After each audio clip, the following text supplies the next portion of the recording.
Hi, this is Frank Warren and you're watching Lights Out.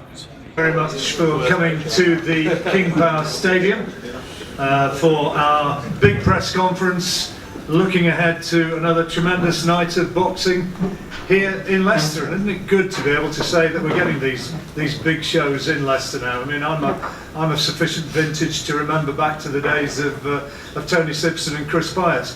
You know, and I know that a few years ago it was a little bit of a lull here in Leicester, but it's a great tribute to the gyms up here and to the guys who are involved, that things have really come through so well and there is such a buzz in the city. It's a great sporting city and boxing now so much plays a part of it.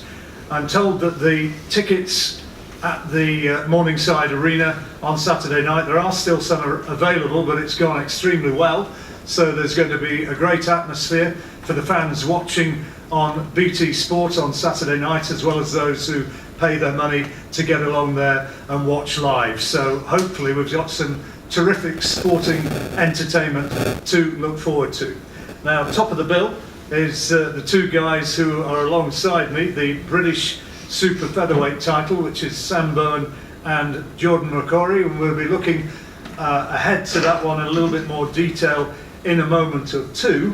But let's first of all look at one which I think is probably getting as much attention round here as anything. It's the Battle of Leicester, as Frank Warren called it, which is CJ Challenger, who's down here to my far left, and Kyle Haywood. CJ from Leicester, Kyle from Earl Shilton, both of them undefeated, so in the old boxing cliche, somebody's O has got to go. And it's going to be, I'm sure, an extremely entertaining fight because both guys really believe that they're going to win this one. Let's start off with you. I mean, as local lads, just talk a little bit about, first of all, about the buzz in the city now about boxing, Carl. Yeah, everyone's going mad for it. When the fight was announced, my Facebook, my Instagram, everything, all inundated with messages, wanting tickets. It's not been a struggle to sell at all. So yeah, it's a proper 50-50 fight that people can get stuck into. It's going to be brilliant for the fans of Leicester. And what would you expect? 300-400 maybe cheering you on, or would it be more than that? Yeah, or even more, mate. Yeah. So that's going to be a special atmosphere, I'm sure. And CJ, what about you from your perspective? You know, sort of representing the city. You're a Leicester lad through and through. He's an old Shilton boy, just down the road. Great Leicester derby. It's, you know what? It's to be honest, it's an honour to be in a fight like this and on a platform like this. It's just nothing but exciting. Kyle, tell us first of all your perspective of CJ, because you've known each other for a long time. They've never shared a ring together. Yeah, never sparred, never boxed in the amateurs. But I know he's a good fighter. He's tall, rangy, he's a good mover, he's got good skills. So it's up to me to close him down and get my work up. What sort of a fight do you think it's going to be? How do you make it your fight? Close that gap and operate at my pace. This is why it's going to be such an exciting fight, because it's two 50-50 unbeaten prospects that, you know, we're going to put up a good fight, and it's a good clash of styles as well, I think. Do you like each other, or are you going to be snarling? Is there going to be a little bit of animosity? There's no animosity between me and CJ, but he's standing in the way of where I want to be, and that's just how it is. So it's just business, you know. And this is a title at stake. It's the Midlands area super welterweight title. I was talking to some of the lads earlier on and talking about, you know, people who really follow boxing. Sometimes the big hyped fights don't actually provide the real entertainment that British title fights and area title fights do. Sometimes these can turn out to be the fights of the night, can't they? Yeah, and I think it's going to be, to be honest. I think it's going to be a great fight. CJ, you've watched him over the years. You've heard what he thinks of you. What do you reckon? Yeah, he's a good guy, man. Obviously, he's no mug.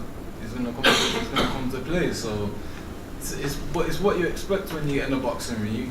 I don't know anyone that gets in a boxing ring and expects the person in front of them to fall over. So you know, it's normal business. Every opponent's the same. What about your form going into this? Scott James, a win last time out, and how's the preparations been going? The preparation's been amazing. If we're talking about my career, every fight's been progressive. So every step that we've took has been a forward step. So yeah, I think that's key, and we'll continue to keep stepping forward. Hudge was telling me that Chris Pyatt, who was a great Leicester world champion of a while back, he's been back in the gym and back helping him. Yeah, you know, it's good. Like, you know, it brings up like all round morale. It's also like to have the knowledge available on hand is second to none. It's great. So there's always things that you'd hear from someone, but then when you hear from someone who's been there, who's done it, and you know they've got the credibility, it kind of sometimes it resonates a little bit deeper, you know. So it's good. And it's lovely to hear Chris back involved. I definitely. hear he's got his enthusiasm back as well. Yeah, he's definitely got his bike back. Kyle, when you've given up your job, haven't you? You've gone full time to prepare now. Yeah, like I said, when I found out about this fight, it was a no-brainer, really. I was living two lives. You know, I had a full-time job and I was training full-time. What were you doing? Bench joiner, so carpentry would work. But yeah, like, for the 2 years I've been a professional, I've worked full-time, and I could feel it in my fights, and that's okay when you're doing 6, 4, 6, 8 rounds. But when you're stepping up like this, I wanted to take it serious, and I wanted to give it everything I've got. So we heard about Kyle's preparations and working with Chris Pyatt. Tell us about how you guys have been getting ready for this and how you feel as you're going into it. Yeah, I feel brilliant. It's been the best camp to date. It's had its ups and downs, but we've been working on new things, doing new methods of training. I've spent a lot more time with Carl, so he's been able to like teach me a lot more, and like the sessions that I've been doing in the daytime, because I was travelling after work, and it was sort of like trying to cram it all in and do my road work in the mornings, whereas now I've got the whole day, every day to do it. So obviously these guys that are already here probably already know, but for me it's new, and I've absolutely loved it. Do you feel that you're a more complete and better prepared 100%. fighter for it? Yeah, 100%. This fight you're going to see the best Carl Haywood, and that's a fact. So.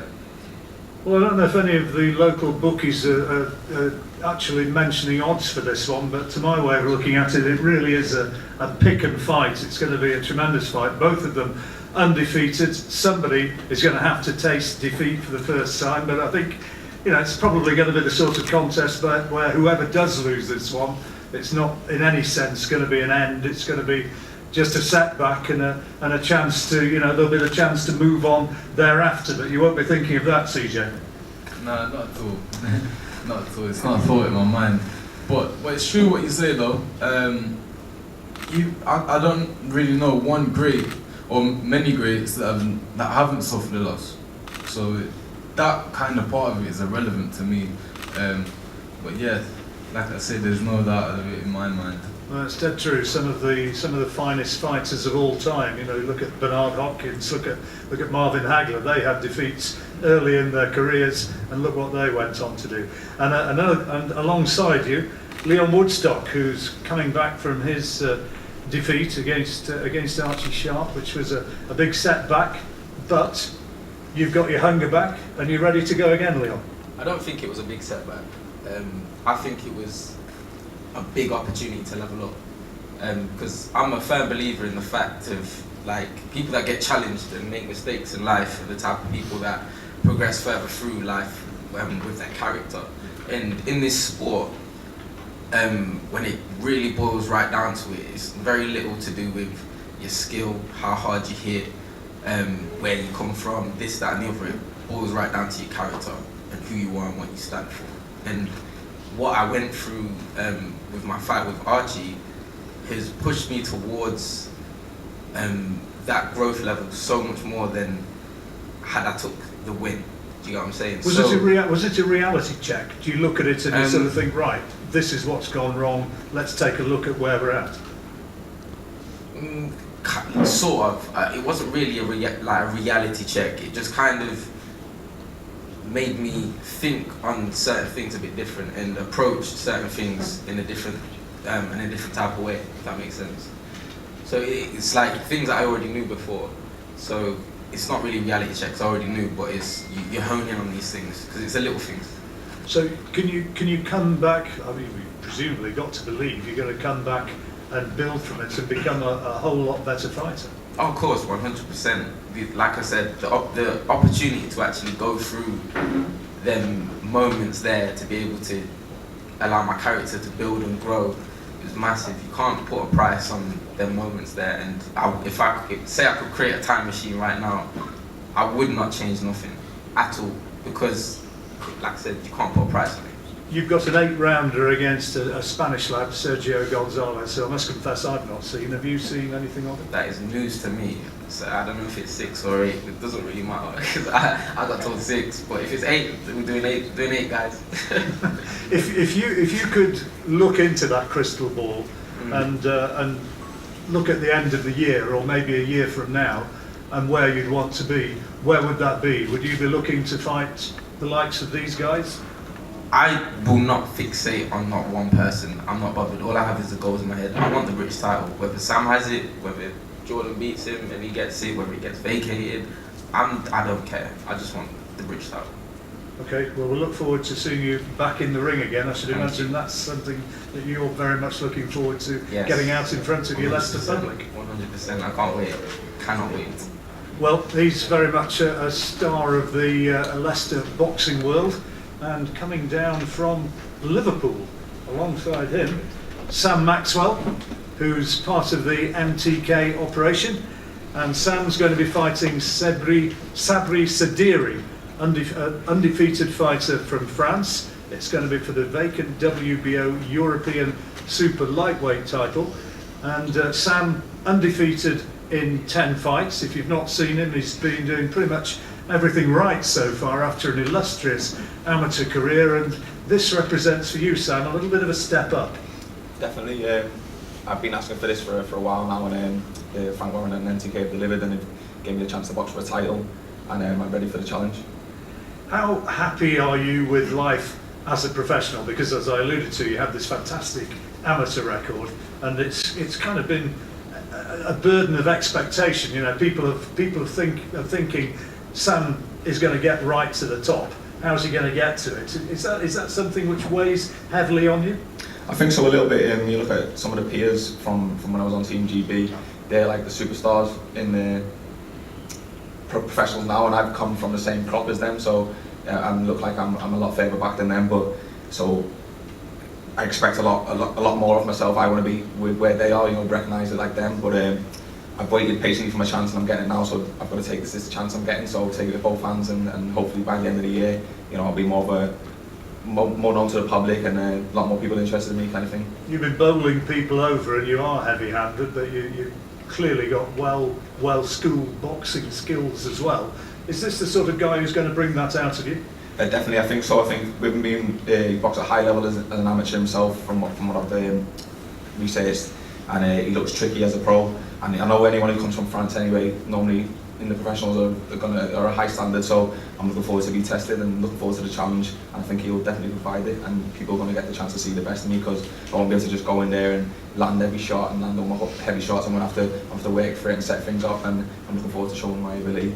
I asked Leon, where, if you could have the crystal ball, where would you be in a year from now? Where would you like to be in a year from now? Because this title which you're getting here will guarantee you a high ranking, and if you win, it gets you right into contention for the big fights. Definitely, I think it gets you a top 15, 12, 15 ranking in the world, so that's going to propel me massively into the big fights. And you know, I'll be looking at names like Jack Carroll and O'Hara Davis, and I think the WBO champion is Hooker. So them kind of names that I'd love to be in the pile with them by the end of the year. That's my goal. But got to get through Saturday first. Training up in Scotland, still living with your mum on Merseyside. How's all that working out? It's good. It's just I'm up there Monday to Friday most times, and for this camp I actually stayed there for 3-4 weeks at a time. But I'm normally up there Monday to Friday training hard, and then come home and just chill at home then.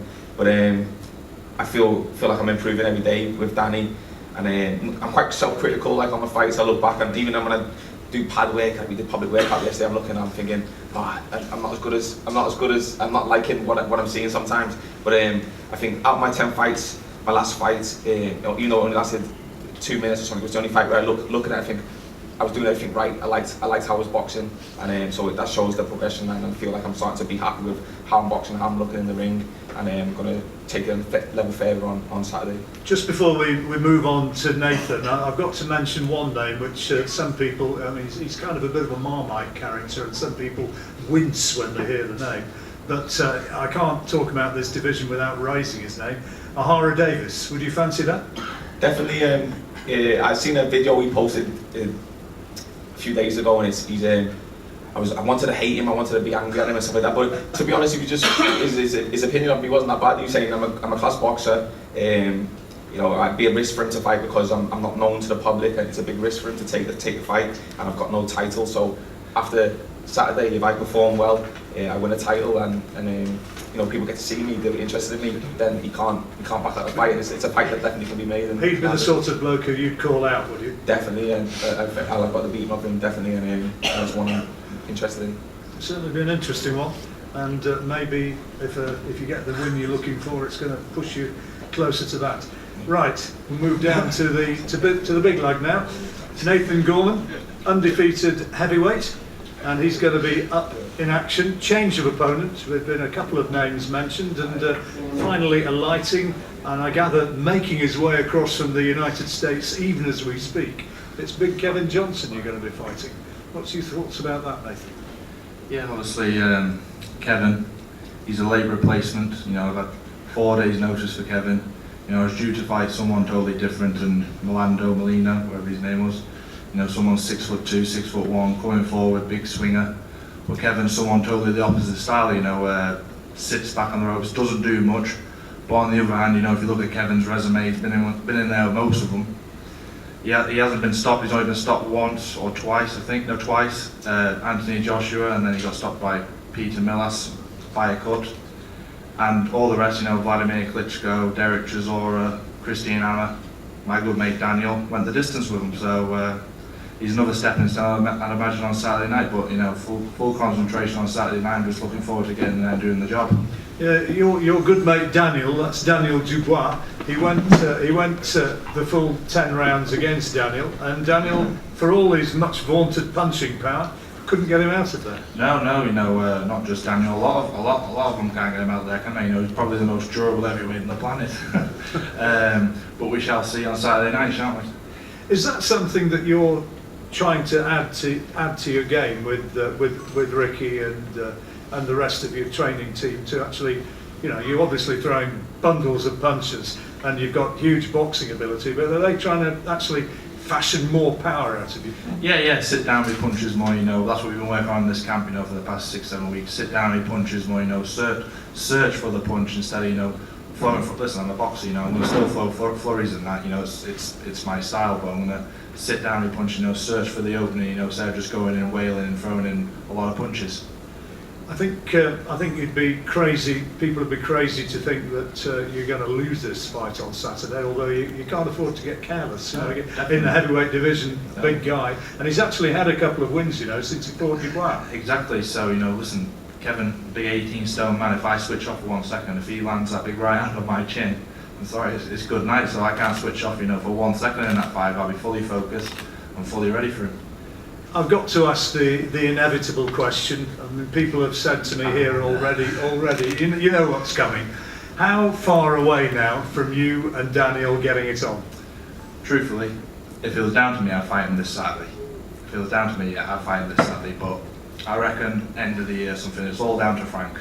I've answered this question 100 million times. Sorry. No, sorry, John. It's not your fault. Whenever he's ready. Truthfully, whenever he's ready. He says he's going to knock you out. When it happens, he says you will go. Well, yeah, time will tell. I've heard it all before. What would you say to him? Because you can guarantee, and I know you said you didn't watch the press conference which he was in, and people always say they don't watch, but word will get back. What would you say to Daniel? Well, by knocking me out, he had to catch me first, wouldn't he? And what do you think? How do you think? How would you beat him if the fight happened? How would you beat him? How will I beat him? My style, John, beats him 24/7. You know, if I can't beat someone who just throws a 1-2 hook, don't know, he's a big, powerful lad coming at you. But if I can't see a big 1-2 and a jab and a hook coming, I'm not really a gifted boxer, am I? Don't get me wrong. If he catches you, it's good night. But there again, if I catch him, it's also a good night. That's why a lot of people want to see it. It's the boxer versus the raw power. And what about the keyboard warriors out there who say Nathan Gorman, yeah, he can box a bit, but he's too nice. Too nice. He's not going to be a champion. Time will tell, eh? Time will tell. We will see. Yeah. Nathan, victory against Kevin Johnson, and I guess if you could stop him, that really would be a huge bonus. Yeah, definitely. If I can stop him, you know, it sends out a message. You know, he's probably, like I said before, he's probably the most durable boxer in heavyweight division, and he's been in there with all of them, mixed it with the world's best. So if I can get a stoppage, you know, I'm going in there to do what I do best, you know, and that's box. If it comes, it comes. But as long as I'm impressing, you know, and win, that's the main thing. And come out of the ring healthy and unscathed. That's the main thing. Well, we wish you well and look forward to seeing you in action once again. And so we turn our attention to the main event, which is the British Super Featherweight title. And our local man, Sam Bowen, defending his title here against Jason. Jordan, I beg your pardon. Get that right for a start. I do apologise. From Cambuslang up in Scotland, and a huge opportunity. He's a formidable guy, much talked about champion in front of his own crowd. What are your thoughts about this one, Jordan? It's just a good opportunity to be a party into it, but for me, I don't know if it's just a wee bit of hype, know what I mean? Like, he's not really fought anybody that good, to be fair, yet, so obviously we'll tell him Saturday what it's all about. What you must have watched him. What do you think about him as a boxer? Yeah, well, a very good, strong boxer for sure, but for me, at our weight, he's a avoided fighter. Like, nobody wants to fight him. Like, that's obviously why I get the opportunity into it with a month to go, and they've obviously offered me it. Like, Frank Warren's got a lot of boys at super featherweight, so try to tell me they never got offered it before me, but. You lost on points over in Switzerland last time out. You got a cut, didn't you? Yeah, I got a cut in the 11th round, but I only went over to Geneva and fought because I couldn't get a fight over here, so Sorry, I beg your pardon. Could everybody turn their mobiles off, please? My apologies for that one. Go on, you say. Well, I went over to Geneva and fought because I couldn't get a fight over here, so but it was a good experience, and that was a good boy. He's ranked in obviously top 40 in the world, so he's no mug. Sam, appearing here in front of your own public, fighting here as a main event in Leicester. Tell us what that feels like. Yeah, I'm very lucky to be able to say I'm fighting in Leicester, my hometown, where I'm from, for my first British defence. Very excited, and yeah, I can't wait to show everybody Saturday. And there's a real buzz around Leicester in the boxing scene now, isn't there? Yeah, like Haywood was saying, everyone's going mad for it. It's brilliant for me because it's literally on my doorstep.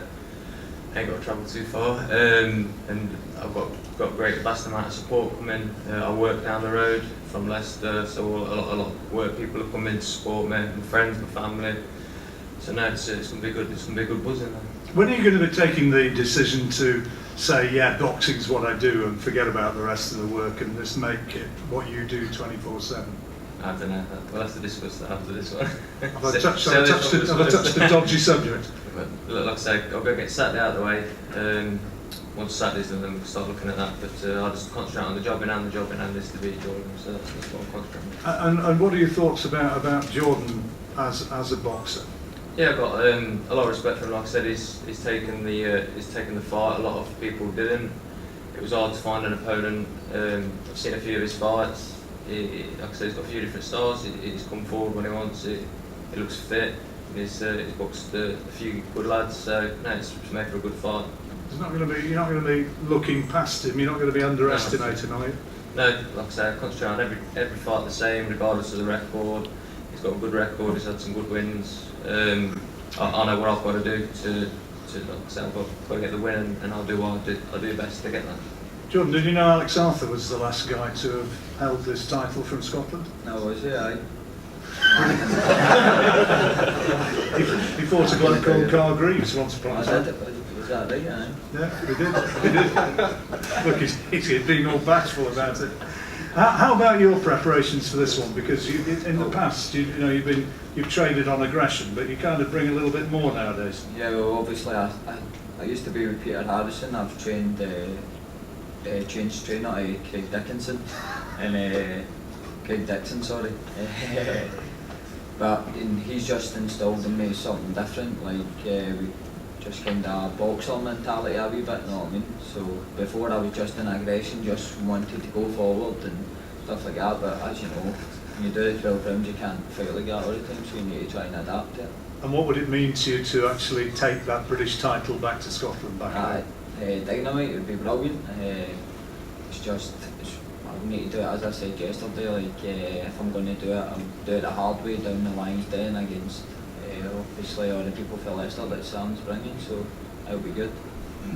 Just on a slightly different subject, you're a Celtic fan, aren't you? Yeah, I'm a Celtic man. You noticed he's got a Leicester shirt on. I've not got a problem with Leicester. It's Brendan Rodgers I've got a problem with. He's a snake.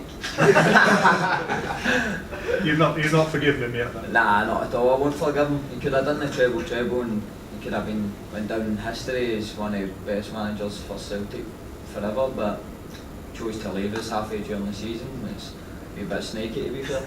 You know Martin O'Neill cleared off from here and went up to your place? Yeah, aye, but he's not left in the same way Rodgers left us, you know what I mean? Rodgers was like 15 games away from doing the treble and he bottled it, he went for money, hadn't he? So, aye, cool. Okay, well that's a few headlines for the local paper. If this goes 12 rounds, you've never been past 7 as a professional. What about going the 12-round distance? Yeah, that's not a problem. I always train for so if I've got a 10-round fight, I train for the 10-round fight to make sure I've got the fitness. I'm super fit. If it goes 12 rounds, it goes 12 rounds. As long as I'm winning those rounds, that's all that matters to me. But no, I'm not got any qualms about my fitness. I'm quite known for being a fit lad, so do well in sparring, regardless of how many rounds it is. So I'm not worried about this. If you get through this okay, is getting the Lonsdale belt outright something that would be an ambition? In hindsight, it'd be great to win outright, but it just depends how long that's going to take. I mean, I won this belt, the British belt, in April last year, so it's a year since. It will be pretty much a year, a few days short of a year. At this rate, it'll be 3 or 4 years down the line before I win outright. So it all depends on the route, it all depends on the fights, how often you can fight. Like I say, it'd be nice to say I'll win outright, but like I say, it really does depend on what options and opportunities we get offered before. You'll be wanting to show on Saturday, you obviously defend your title, you'll be wanting to do that, but also maybe show that you're ready to move up to another level? Yeah, like I say, I was supposed to box Zelfa Barrett for the English. That never happened. He withdrew and then boxed for the English against someone else. So I never got a chance to box for that. So I got made manager for the British. Won the British. Ideally, actually get back in track with what you're supposed to do. I wouldn't keep jumping. I mean, if there was to say in 6 months we'll offer you a world top shot, you'd be silly not to take it. But ideally, like European, go in the line of the track you're supposed to. Really, maybe ideally European or something like that. And lastly, final word for you before we open it up to people who are here today. A little message to your fans who bought the tickets and how they can help raise you on Saturday night. Yeah, well, it would just be the same as last time, basically, because it was a great atmosphere. It gave me all the support I needed to do what I needed to do, and afterwards, like I said, the place was going mad. More have bought tickets this time, so it'll be, if not better.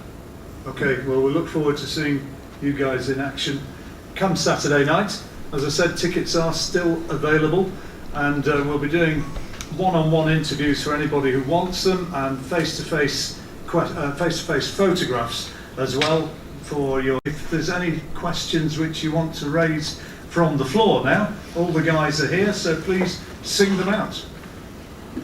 Anybody for anybody? Yes. This is a message for Sam. Sam, if you're successful on Saturday, we're obviously seeing the Leicester derby at the same time with Mccrory and CJ. Would you like to see another Leicester derby and defend your title voluntarily against Woodstock? When Ronnie Clark pulled out for this fight, it was 4 weeks before the February fight. Woodstock was offered that fight. Warren's team offered him that fight near on instant. They turned it down. I was reading the other day, apparently it was only 2 weeks notice he got that message, but that's not the case. I've gone on about it a million times and it bores me, so the best, easiest way now to put it is, I'm happy to fight him whenever, so whenever Woodstock's ready, and if it could be 6 weeks, 6 months, 12 months, I'm not bothered, just ring Carl and then we'll sort it out, and then that gives him all the options to, whenever he wants it, he can have it, because I think, for me personally, it'd be an easy earner, and it'd be great for Leicester, I suppose, wouldn't it? So that's and it will finish. So that's there, yeah. So you're not going to change your mind. You're not going to contradict yourself. Like because before you say no, you got offered this, it. that, and the other. Leon didn't get offered the fight. He didn't. That's the Warren's team telling us that. Let me say, he doesn't take this fight sometimes down. His team does. His team does. Yeah, he didn't turn it down. He would have fought it. Alright. There you go. You there you go. So that's what you're saying. You're basically saying you will fight me whenever you. I was going to fight you in 2 days' time. Bro, I would have fought you for free. I'm not bothered. I would have fought you in the amateurs. Do you not remember?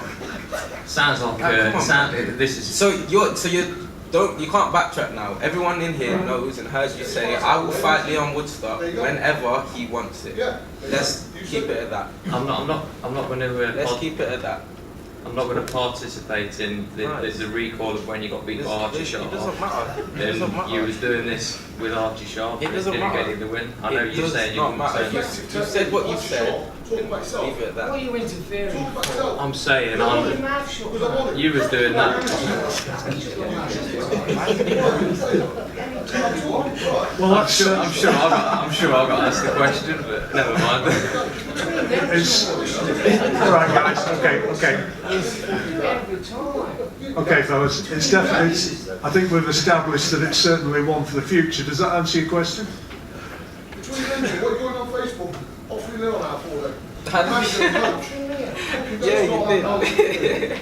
We could have the two trainers on the undercard. Any more questions? Any more questions from the floor? CJ, do you feel a lot of pressure with a big Leicester build to sort of perform on stage? It's a big fight for you, isn't it? No, not at all. It's the same, like I said before. It's the same as every fight. Take every opponent the same. And like I said, it's the amount of pressure that's on is the same as every performance. So it's just another day, it's another opponent, it's another step forward in the journey. Cool. Any more?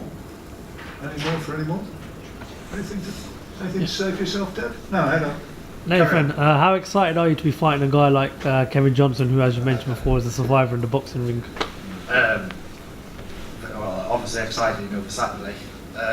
Kevin, he is what he is. He comes and he knows his way around the ring. Before I know, he could come out swinging. I highly doubted mine, but I've just got to train for the best. Well, I've trained for the best within 4 days' notice of Kevin Johnson. So we'll see come Saturday night, won't we? Any more for any more?